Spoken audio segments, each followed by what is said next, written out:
Can't remember when you were there. Ug karon mga higala, niyang laing sumpay ning atong sugilanon. Mibali ko tungod nimo. There is, can't imagine anything we've missed. Can't imagine anything the two of us can't do. Through the years, you've never let me down. You've turned my life around. Basta, pagpaabot ko nimo sa airport og mag-prim. 10 in the morning. Misty, di ko maniguro ni mo. Nagpadayon pa mga gusto ng trabaho? Hello? Misty? Di off na niya ang isa, ha? Ano sa makaya ang buhatang? Di mo yung sugato na ko si Misty. Gawas na kumanon ko ng tindahan. Tingali mas ko si kliyente na ko kung mag-abot nito. Oh, abi na ko nagdalit ka. Aron mao man nagkaroon ng gitukod di mong tindahan. Nanawag si Misty, ma. Di ba? Tuwa siya sa bakasyon, kauban lang yung mga barkada. Ikaw may nagsulti na ako, di ba? Mamauli naman ko nung sila, ugma. Oh, mainoon. Pero may kauban na ang iyang inahan. Pero mapasugat siya na ko. Aron may masakyan siya sa pagpauli. Dili ba doon naman sila sakyan, ha? Muna yung nakapalibog na ko, ma. Ano, ako mag-iiyap sugat mo. Kinaalan pa ibawon mo si Glenda. Oh. Dili ka lainong pagsabot ni Glenda, ma. Kung ako siya suplihan. Mas malain si Glenda kung iyang makita nga ikay mihatod ni Misty. Tingali gisultihan siya ni Misty. Primo, ang usa ka sulundong inahan, dili mo sugot nga lain may mukuha sa iyang anak. Tawag ka si Glenda, unya sultihin sa gusto sa iyang anak.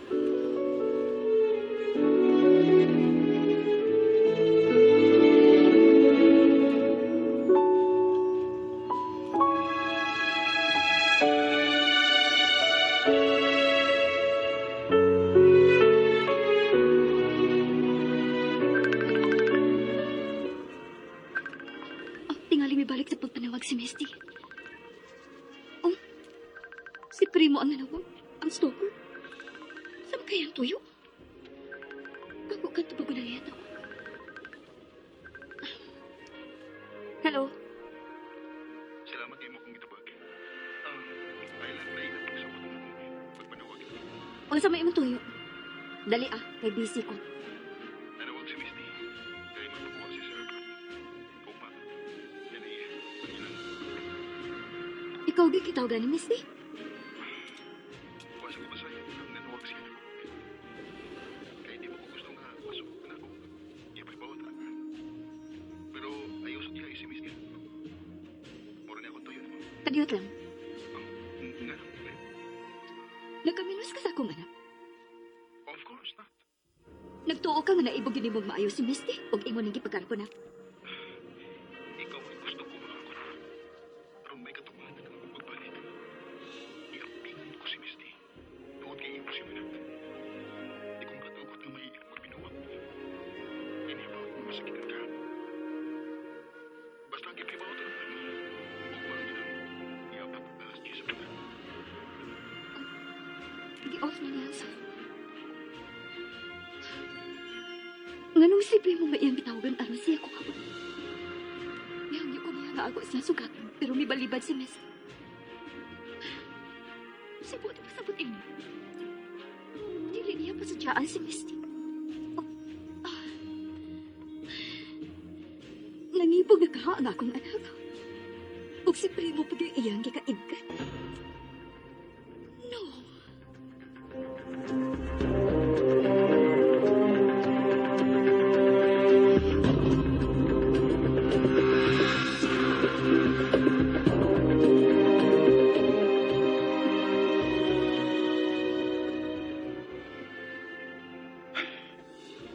Sorry, Glenn. Pero kinahanglan ipahibaw ko nimo kung sa may pag-abir ni Misty ko. Di ko makatugot na magpabuong si Misty. Kaya dili siya mo'y gipapik sa kasing-kaso. Ang iyang inahin, mo'y akong gipalit din sa kaliputan sa mga nasayad ko. Nasayod ko nga matuwa si Glenda sa kamaturan. Nga ako maugit si Primo na iyang labi.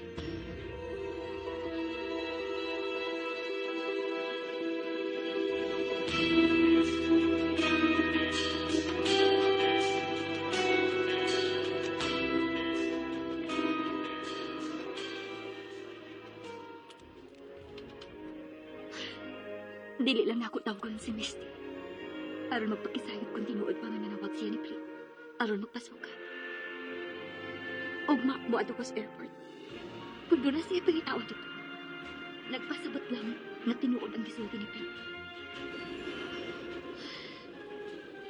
Lord, ayaw intawag itugot na si Misty pa mo imasakripisyo nining makalibog na mong sitwasyon ni Primo. Wala sa ko magkasabot na ako. Gusto ko maglagot ni Primo. Tungod para na ako sa siya ka-stalker. Pero dagan siya nasayran. Huwag ang uban niya ipakita na ako. Nagkapahinumdum din ako ngayong anak si Primo nga akong labi. Pero ganang muna pagbusayaw ang akong kasing-kasing kung ako siya makita. Ganang ba ako mabiya? Sa diyang iya kong giyagan nga magsahong bigluha. May mabiya to na ako buhato na. Nga mudali ko biya niya. Pero sa diyang iyang gigunitan ang akong kamot. Huwag ko makasabot sa akong kibati.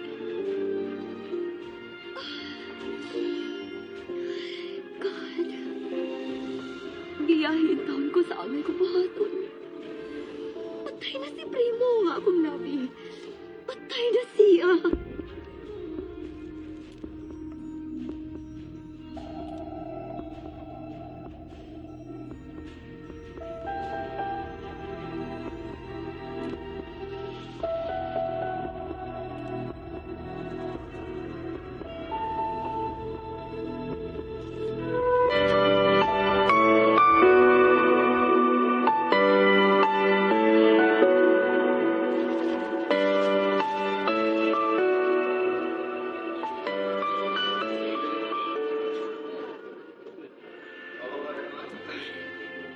Niya baka si Primo.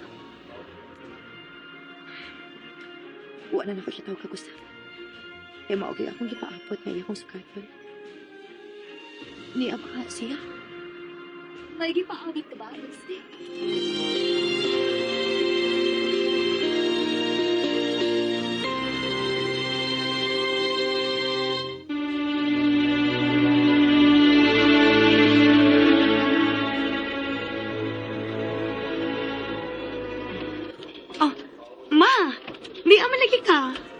Aral ba sa pagsugat ni mo? Dili ka excited nga nakakita na ako? Of course, excited ma. Uy, gimingaw na good ko ni mo. Doon ako'y pasalubong para ni mo. Gikan good sa Baguio. Oh, maayoy noon, anak. Oh, asa man, may baggage ka pa? O baka doon ay barkada ni mo nga musakay na to? Ay, no ma. Nanakay na sila sa van. Hain mo ng auto ma. Dali na, kaya gusto na ko mapauway.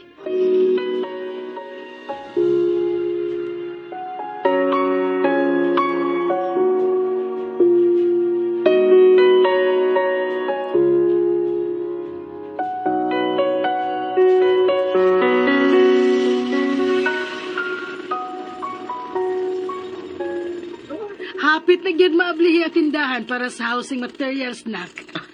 Bitaw ma. Akong gipadali ma. Aron, masunod dayon ang song. Oh, may supplier ka na sa mga kahoy? Wala ko'y problema ma.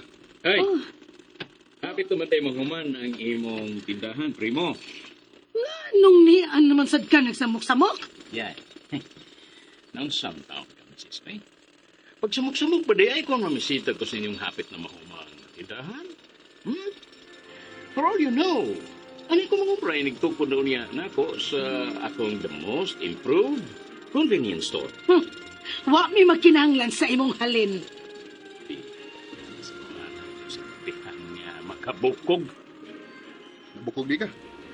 Hapit na. Bitaw. Di na lang ko mag-away. Good news.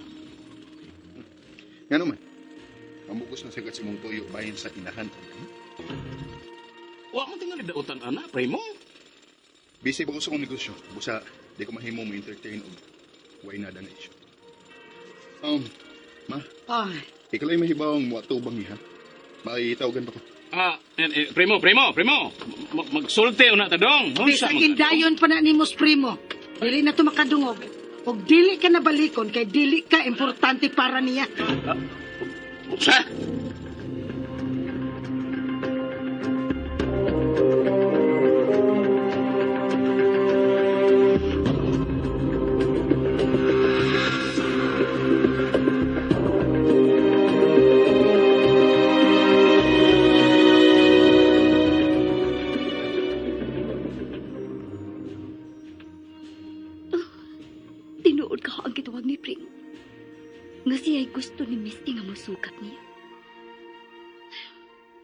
Ako ang nabantayan kaniya nga doon na siya gipangitaw. Huwag gid siya masayot nga ako siyang gibantayan. Dili lang yung taon matinuod na akong kahadlok.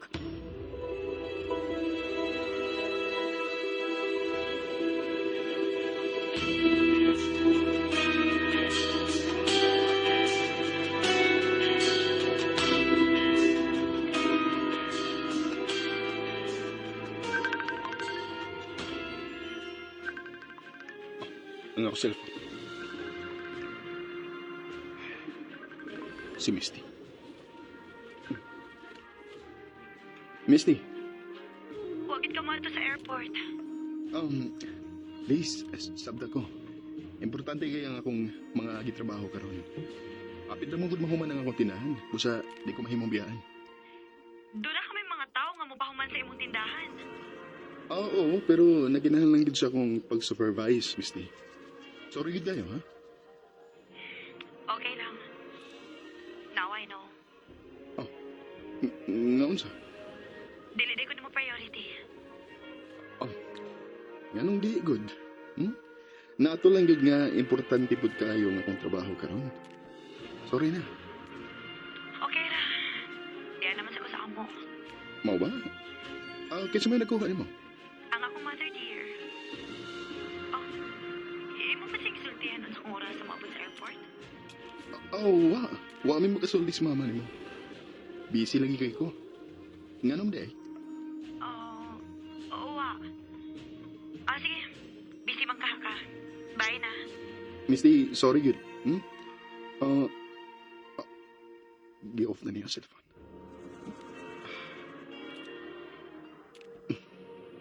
Giadto gid ni Glenda si Misty.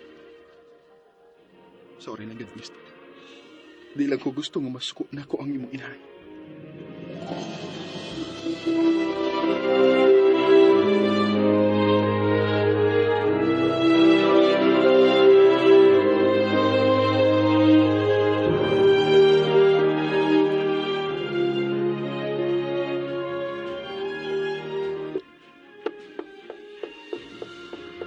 Kinsa na? Ako anak, may pahuway ka pa?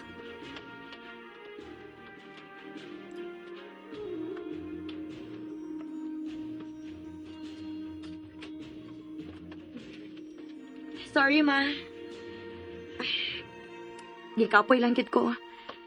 Ay, dali, ma. Ako nang ihatag ni mo ang imong pasalubong.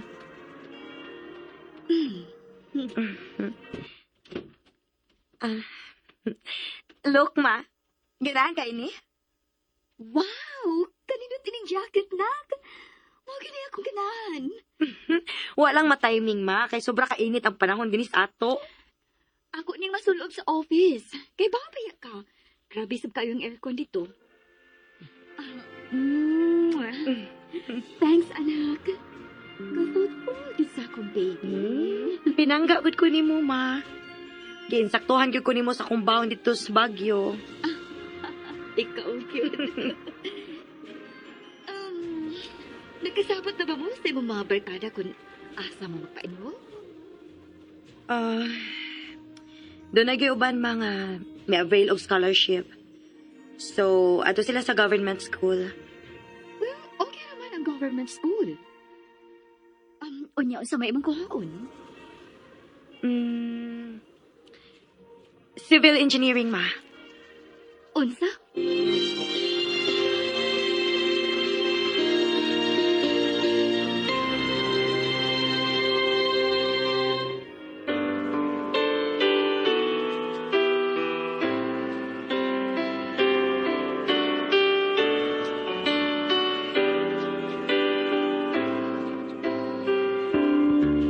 I can't remember when you were there.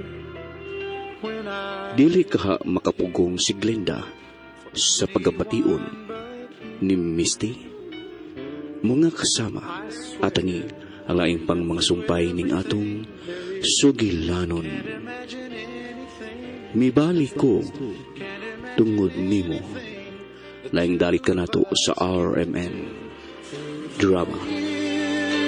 You've never let me down. You turned my life around. The sweetest days I found with you.